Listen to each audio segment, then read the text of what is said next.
What's going on, everybody? It is October 8th. It is the second week in October, sort of. This is Horror Headlines. My name is John Marr from Women of Horror, and that is Hunter Chambliss from Welcome to Primetime, the Nerd Entertainment Network. Hunter, how you doing this evening? I am doing fantastic. We're back with another week of Horror Headlines. We have 8 big topics tonight, including one trailer.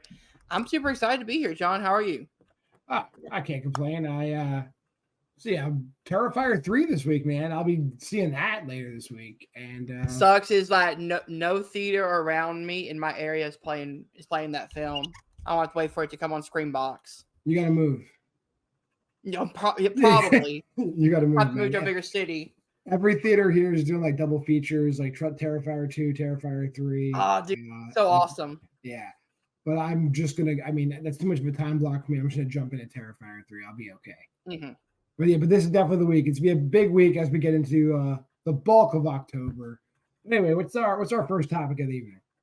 All right, so this is from BloodyDisgusting.com. Speaking of Terrifier 3, an eyewitness account of 2 people passing out at a theater in Australia. Says, I think one of the reasons we are such seasoned horror fans is that the movies don't affect us the same way as others. Although I'd be remiss if I didn't admit to covering my eyes and clinging to a ball during the 2 scenes in The Substance, which John has seen. I have seen that. When we released Terrifier 2 back in theaters in 2022, it was an unrated special event release, which meant a limited run whose target audience were fans of Terrifier and hardcore horror films. None of us even thought for a second that the insanely gory slasher sequel would cause viewers to pass out and vomit. This caught us all off guard. After the media lit the fuse, it became a challenge for the average moviegoer to see if they could handle the stomach-churning ultra-violence that many of us are accustomed to. This was pure and authentic. We had photos from theater lobbies, shots of vomit on the theater floors, and witness testimonies to corroborate the reports. Yes, shots of vomit. That's a hell of a sentence right there. This brings us to Terrifier 3, this time opening in theaters nationwide on October 11th. While Terrifier 2 caught a lot of people off guard before T2, it was unheard of to see an unrated horror movie getting a wide release. This time, people know what to expect. Still, Damien Leone's latest slasher is so poignant that it knocked people on their asses on a global scale. Last week, 9 people walked out of the UK premiere before the opening sequence, and 1 person was confirmed to have vomited. In France, minors under 18 years of age have been banned from seeing the film in theaters entirely. Now there are reports of screening in Perth, Australia, at the IKWYDLS cinemas that 2 people passed out and fell down the stairs. One of those eyewitnesses' account comes from the extremely credible Rotten Tomatoes approved critic Emma Wolf, who saw it happen before her own eyes. She said, I had to get security twice. 1 viewer left at the start of the film, 1 at the end, Emma told Damien Leone in an email statement. They both fainted trying to leave the film, running down the stairs. I spoke to them directly. They are okay. The girl who fell at the end got a head wound from falling down the stairs, but I checked on her afterwards, and she had staff and her friends with her. I was a witness who got up both times to help them. I've never seen this before. So, John, thoughts on people just passing out and like causing themselves concussions at Terrifier 3? I mean, that's kind of the high praise that Damien Leone wants, right? Mm-hmm. That's only great publicity for this movie. I mean, I saw The Substance. People walked out of The Substance when I was in there.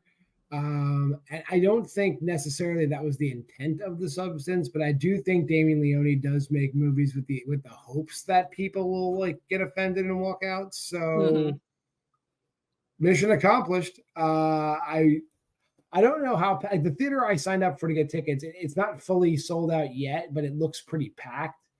But I think if you're going to see Terrifier 3, you know what's up. Unless somebody's pranking you, you know what's up. Like you're going there on purpose. You're going there on purpose. So it's going to be hard to probably gross out, make people pass out, make people throw up, who have gone through Terrifier and Terrifier 2 and now fully know what's going on. It's going to be very difficult. Yeah. this is, as you said, this is the type of marketing that is going to make Terrifier 3 a huge success. Because in Terrifier 2, as I said in this report, it became a dare. Like, can you finish Terrifier 2 without passing out, vomiting, whatever? So now you get the exact same thing, but on a bigger scale, because this is going to be, a wide release film. Interesting part is that they said that 2 people left during the opening scene. So that means the opening scene is something so gruesome that the very beginning of the movie they left. I find that if somebody leaves during the opening scene of a movie, they didn't understand what they signed up for. Like, if a movie starts and like within 5 minutes you're walking out, you are in the wrong theater. Like that, nobody that's trying to see Terrifier is walking out in the first 5 minutes. Like, you're not going to just forfeit your spot. It doesn't seem legit to me. I don't know. I can see people doing that. Like, I don't. Imagine this: you sit through Terrifier. You sit through Terrifier 2. You're cool. You buy your tickets for Terrifier 3, and it's so extreme you leave in the first 5 minutes. Like, A, you're a horrible fan, or B, this movie is like the Antichrist. I don't know. Like, the one thing that I can think of that like makes somebody leave, even knowing what movie they're going into, is if the first 5-10 minutes Art the Clown is just slaughtering a child. I could see them. I think a lot of people understand that that's always been on the table. That always could be a possibility. So I don't know. Yeah, but I'll see depending on how it's done, it could make someone feel uncomfortable enough that it's like a Make-A-Wish kid, and he thinks it's John Cena.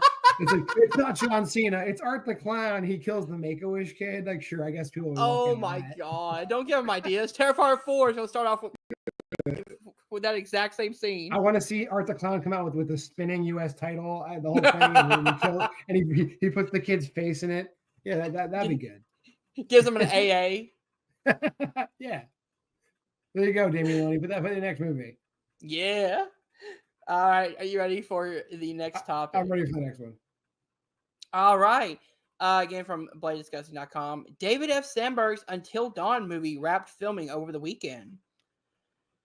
In the wake of the remake's release, supermassive hit video game Until Dawn is heading to the big screen with a horror adaptation from director David F. Sandberg, Lights Out, and Bell Creations, and Shazam. And we learned that filming is wrapped over the weekend. We made it until dawn. Hold on one second. We made it until dawn, Damien Leone says. Hold on. My thing does not want to work. Give me 1 second.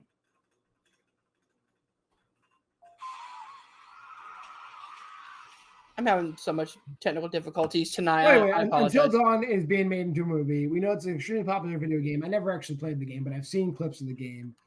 It's a really good, like, cinematic cutscene horror survival video game, kind of like a choose your own adventure in a way. I believe it's centered around the Wendigo, which we're still waiting for a good Wendigo movie. Aside from maybe Antlers, there hasn't been a good Wendigo movie. And David F. Sandberg, while doesn't really churn out 5-star hits, he doesn't put out bad movies. So I feel this is fair. It's a fair melding of a decent director, popular concept. People are going to go see this. Yeah. The one thing I am kind of concerned about is that Until Dawn is a game that your decisions as a player matters, and it changes the outcome of like certain big events in the movie. So I wonder how they're going to take that, because that's taken away an aspect of the game that's important, is that your decision matters one way or the other. Well, that's nothing new, because same thing about Silent Hill on a smaller scale, but we got a Silent Hill movie. Yeah. It also said that Blair Butler of The Invitation wrote the original script, and Gary Doberman of Salem's Lot worked on the script. The film is said to be an R-rated love letter to the horror genre. Isn't everything a love letter to the horror genre nowadays? Like, every single movie they say that about. Yeah. But yeah, Until Dawn. I mean, I feel like most horror video games, if they get any buzz, get a movie. I mean, Five Nights at Freddy's got a movie. Like, so Resident Evil has what, 8 movies and 1,000 animated movies. Silent Hill has Silent Hill has 4. 2 movies. Oh, 2? I thought it was at least And 3 or 4. I think a third one's coming out. But yeah, there's Silent Hill and Silent Hill Revelations 3D. Werewolves Within has a movie. Like, yeah, everything has a movie. It's fine. I'm waiting for the Dead Last by of Us Daylight. is a TV show. Yeah, exactly. Yeah. So I'm pretty excited for it. I'm excited to see what they do with the concept of a Until Dawn movie, especially with Sandberg at the helm to direct. I think in his horror, his 2 horror movies, I think have crushed it. Annabelle Creations and Lights Out. I think were fantastic. So I'm super excited to see what he brings to this type of movie. Yeah. All right, are you ready for our third story? Yep. All right, we have a new movie from Paul Feig, a new thriller called The Housemaid, stars Sydney Sweeney and Amanda Seyfried. Okay. Director Paul Feig is helming an adaptation of the best-selling novel The Housemaid, and the Lionsgate thriller has found its leads in immaculate star Sydney Sweeney and Amanda Seyfried. The screenplay is by The Boys scribe Rebecca Sonnenschein, based on the hit novel by Frida McFadden. In the film, Millie, played by Sweeney, is a struggling young woman who is relieved to get a fresh start as a housemaid to Nina Seyfried and Andrew, an upscale, wealthy couple, but soon learn that the family's secrets are far more dangerous than her own. All right, so thoughts on the film by Paul Feig, The Housemaid?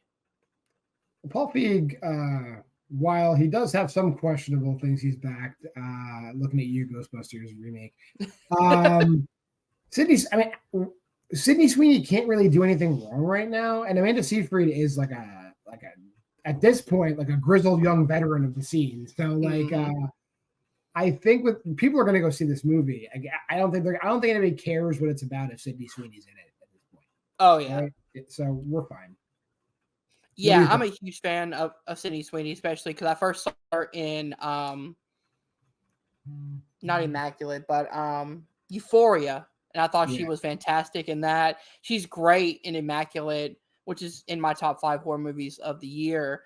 And Amanda Seyfried, just whatever she's in, she crushes. Whether it's comedy, whether it's drama or horror, with Jennifer's Body, I think she was great in that. So it's very interesting to see Paul Feig take this route of this kind of horror thriller, more on the thriller side, and see what he can do with it. I didn't realize it was based on a book, so that's interesting to know as well. Don't really know what the tone will be until I see a trailer, but when you have those two involved and Paul Feig, who has directed some great movies, this could be a recipe for great things. I agree. It remains to be seen. Do we got a release date of this? Is this like a 2025 release? I imagine at this point. I didn't see anything on a release day. I'm guessing 2025. All right, yeah. I always say I'm going to see it. So who cares? I'm going to see it. Yeah, you're definitely going to see it. You see everything. Yeah. All right, you ready for our 4th topic? Yes, I am. Let's hear what the 4th topic is. All right, Sarah Michelle Gellar rules out an I Know What You Did Last Summer sequel return. The slasher franchise, I Know What You Did Last Summer, is returning with a brand new legacy sequel next year, with Freddie Prinze Jr. confirmed to reprise his role from the original movies, and Jennifer Love Hewitt in talks to return as well.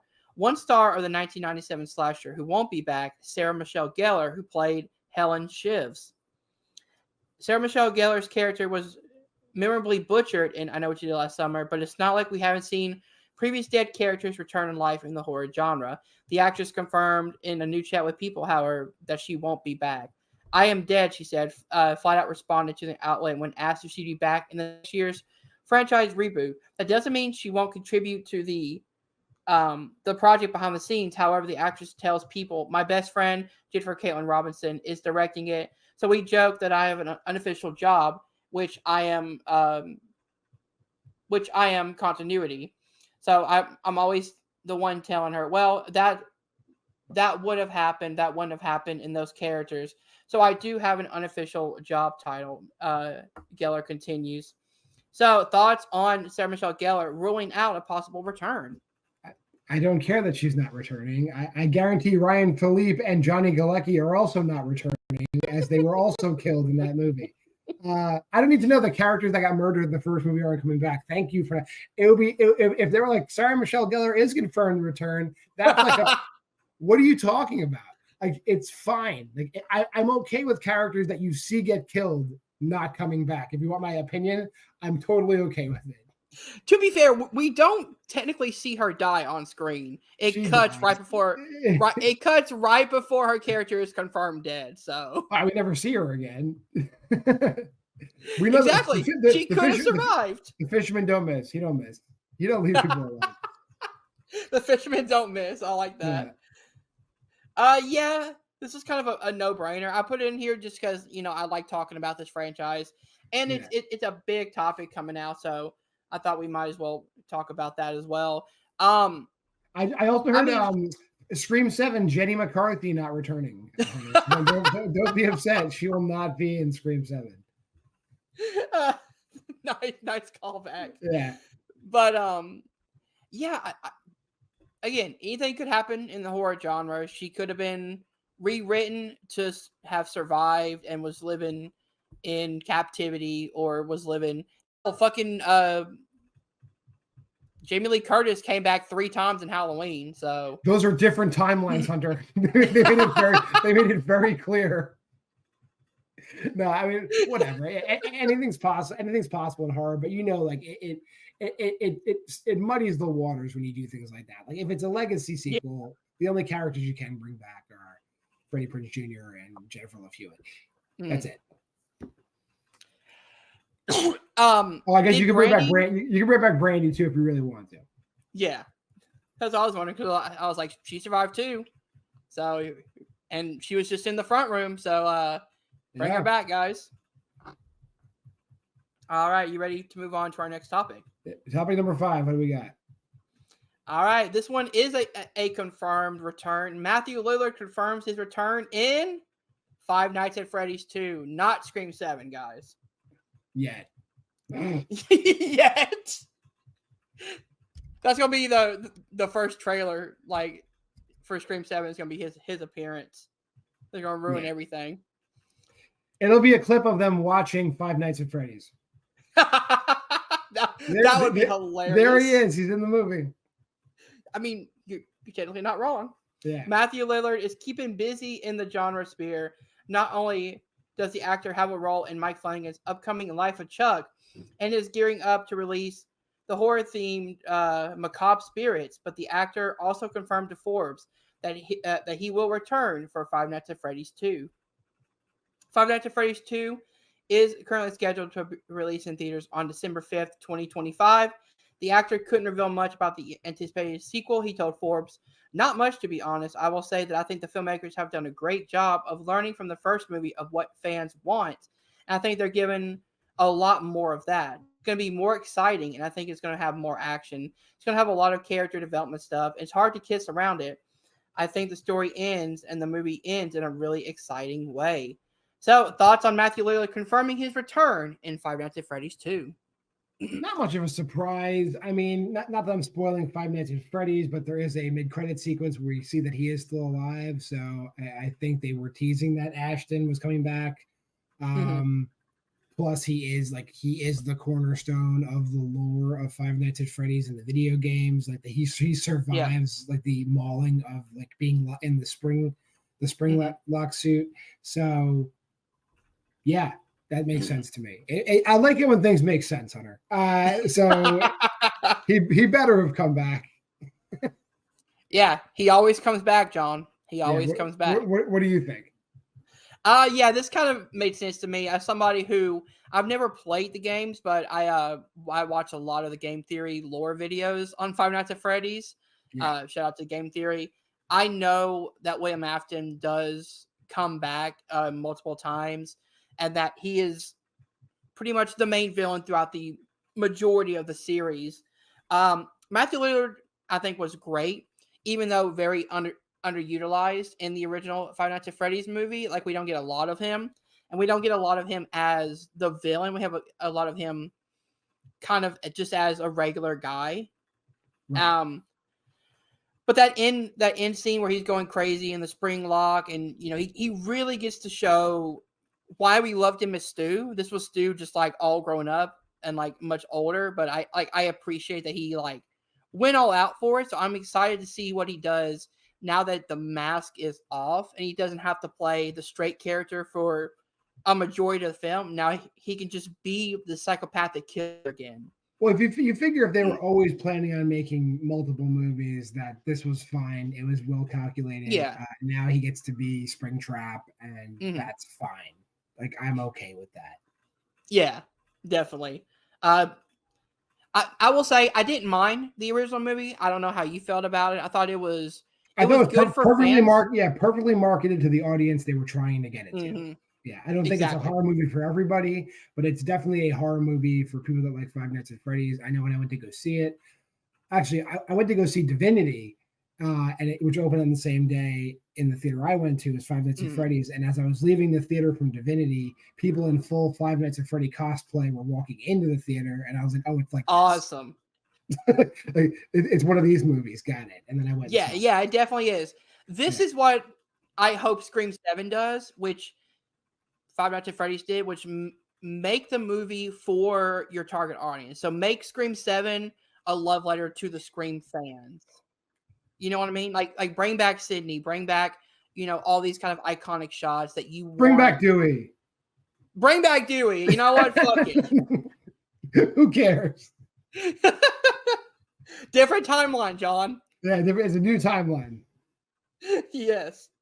But yeah, it was perfectly targeted for the audience it was going for, and that was great. I do think there was some problems. Like, again, you don't utilize Matthew Lillard in the correct way till the very end of the movie. I think there was a lot of plot details that I saw coming because I know the lore, but they tried to make this movie a balance between a love letter to the fans and so general audiences can understand. I think if they would have just gone, the people who are going to watch this movie, they know the lore already, or else they wouldn't be in the theater to see it.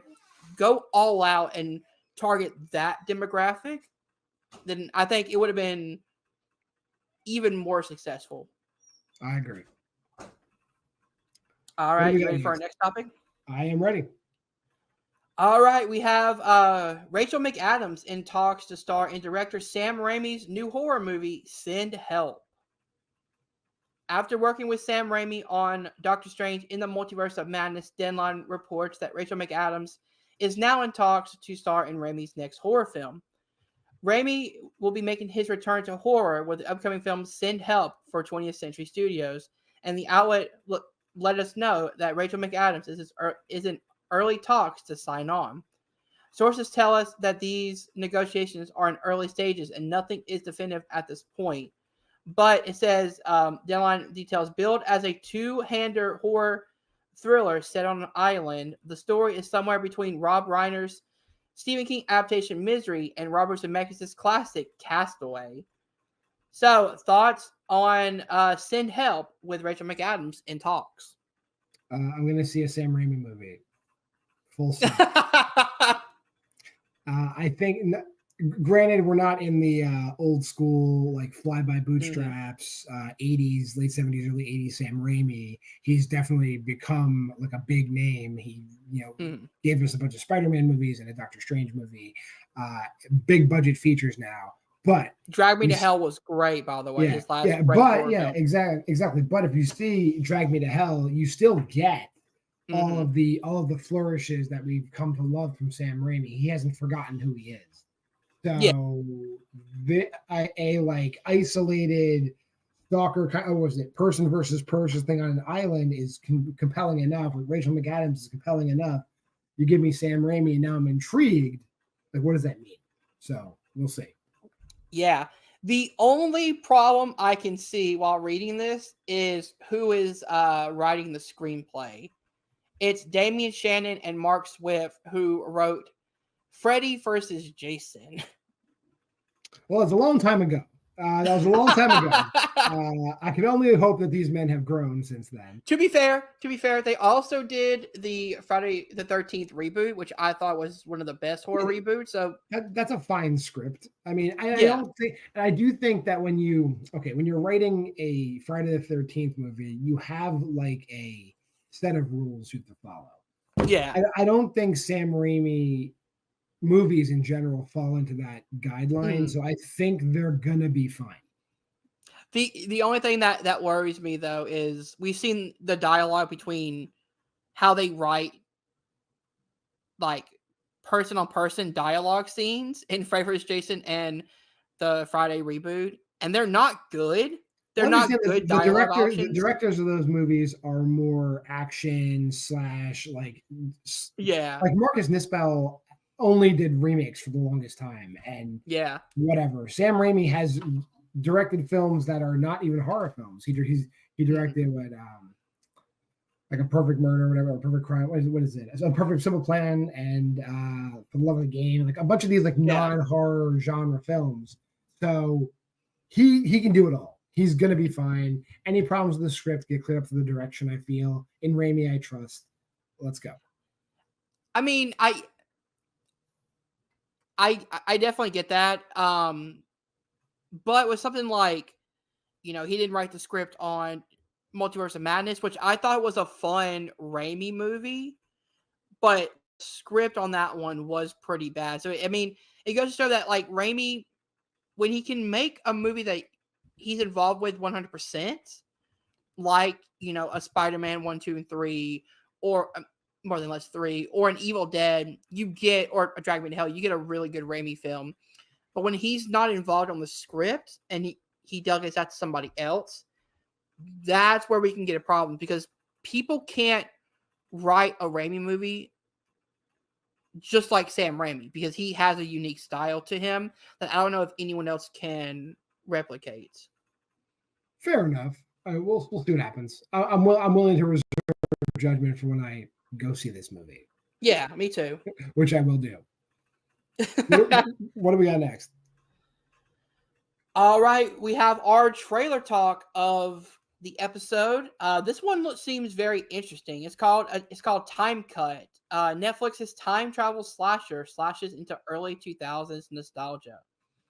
Described as Back to the Future meets Scream, the time traveling slasher movie Time Cut is coming to Netflix on Halloween Eve, and the official trailer has been released this morning. Hannah McPherson, Into the Dark, is directing the film, written by McPherson and Michael Kennedy, who wrote Freaky and It's a Wonderful Knife, from a story by Michael Kennedy. In Time Cut, which calls to mind last year's Totally Killer, a teenage girl travels back to the early 2000s to stop a vicious killer from murdering her sister. So, thoughts on the trailer for Time Cut? When I watched the trailer for Time Cut, I said 3 times out loud, loved this when it was called Totally Killer. The only difference between this and Totally Killer is Totally Killer takes you back a little further in time to a different time period. So it's a whole different group of nostalgia for a whole different group of kids. But it's literally the same movie, it seems. I mean, I think it's going to be like Diminishing Returns, but I'm going to watch it anyway. I will say this, though. I did some research on this movie.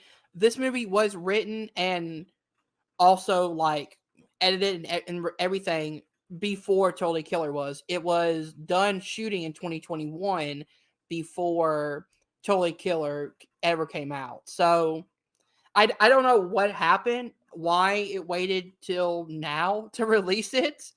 Probably Totally Killer beat this movie to the punch then. So that's crazy. That's probably what happened, is that they noticed that Totally Killer was coming out right at the same time that they wanted to release it, and they didn't want to have a thing where 2 similar movies come out at the exact same time. They didn't want to pull an immaculate First Omen gambit. There you go. There you go. Yeah, I really enjoyed this trailer. It does, even the mask of the killer reminds me so much of the mask of the killer from Totally Killer. Like, it's got that kind of look to it. The glossy look to it, yeah. Yeah. It is very strange that the early 2000s is now getting movies that like are related back to nostalgic. Hell, Y2K is coming out later this year. Yes. So, Yes. So it's like I grew up in the 2000s, so now I'm that old man who is like, "Oh, I remember all this." Like I was a child, but I still remember like the flip phones and shit like that, from the 2000s. So seeing a movie that is going back in time, but it's going back to time, God, what, 22 years? Because it said 2003. yeah. 21 years is insane to me. But I'm excited to see what it's like. I mean, I love Totally Killer. I love It's a Wonderful Knife. I love all these kind of taking things that aren't horror and turning them into horror. So like a Happy Death Day, a Freaky, things like that. So I'm excited to see if I like this one as well. All right. And we got one more topic? I believe we have 2 more topics. Let me check. Sorry, I had to get my drink for a minute. Oh, no. Yep, we have 1 more. What's the last topic of the evening before we shut this thing down? All right. So Vicious, The Strangers director's new horror movie releasing in February 2025. Dakota Fanning is next teaming up with director Brian Benito, The Strangers and Dark and Wicked, for the new horror movie Vicious, which has received a new release date today. Paramount Pictures will release Vicious on February 28th, 2025. The plot follows a young woman who must spend the night fighting for her existence as she slips down a disturbing rabbit hole contained inside a mysterious gift from a late-night visitor. Thoughts on Brian Patino's Vicious? Brian Bertino's a good director. I don't have any issue with Brian Bertino. I don't think he's put out anything bad. He did that. He did The Strangers, obviously. Did The Monster. I like his movies. So, and while Dakota Fanning hasn't picked 100% winners, she's in mostly winners. So I'm willing to roll the dice on Vicious. What about you? Yeah, I am too. I think she was great in The Watchers. Dakota Fanning was. I'm going to give it a so-so, but okay. So. I'm going to give that a so-so. She stole that bird. She kidnaps that bird. No. I mean, she acted the best. The script wasn't the best in that movie either. I'm very intrigued to see like what Brian Patino can do, because I really love the original Strangers. I think that movie is very unique and very scary with very little going on in that movie. Like it's not a constant jump scares, but the scares he does and he chooses to focus on, I think are really good. Especially like in The Strangers when Liv Tyler is, in the actual front of the camera and she's smoking a cigarette, and then if you look in the back, you can see the man in the mask. I think that was like that's a very scary like image, and I think he directed that very well. I'm intrigued by the plot, like as she slips down a disturbing rabbit hole. Like what does that mean? I'm intrigued to see like that's just a general throwaway phrase. It can mean anything, but exactly. I'm sure we're gonna get trailers eventually, and we're gonna talk about it again when they drop. And the trailers are going to absolutely 100% ruin everything. Maybe. You think? Is there a production company? Is there a production company attached to this, or it just says Brian Bertino and Dakota Fanning? Paramount Pictures. Oof. It's gonna be like generic. I feel Paramount really just puts out generic stuff. Not bad stuff, but generic stuff. I don't know. Was Smile Paramount? Yes, it was, because Paramount Smile 2 is Paramount. Yeah, so that was. Yeah. I mean, Smile was kind of an original horror film for the time. Yeah, I agree with that. But just given most of the Paramounts, I mean, everybody has a hit, right? I mean, like, yeah, Blumhouse was like just ruining our lives for a long time, and they put out Never, Speak No Evil, and people loved it. So whatever. Paramount doesn't put out bad movies; they just put out movies. Yeah. Like I always go back to like Significant Other. I'm like, all right, that was a movie. stuff like that. Yeah, I mean, there's not really a lot to talk about in this one. I mean, I like Brian Patino. I like Dakota Fanning. I think she's a great actress. I'm excited to see this one. But that's all 8 topics, John. All right, well, that's all we got for this week. Hunter, tell the people where they can find you if they want to see more stuff. All right, so if you guys want to see more, subscribe to Welcome to Primetime, which is the channel you're on right now. If you're watching it on my YouTube channel, we are doing the 61 days of Primetime, which is 6 movies in every decade from the 30s to the 2020s, from September to the end of October. Then we are talking a live stream of Hocus Pocus and the original Halloween movie. So go ahead and check that one out as well. All right. And of course, you can check me out on Why We Love Horror, new content every weekday. But until next time, this has been Horror Headlines. We'll see you again on the 15th with everything that happens between now and then. Hunter, why don't you hit him with that outro? All right. Remember, stay scared.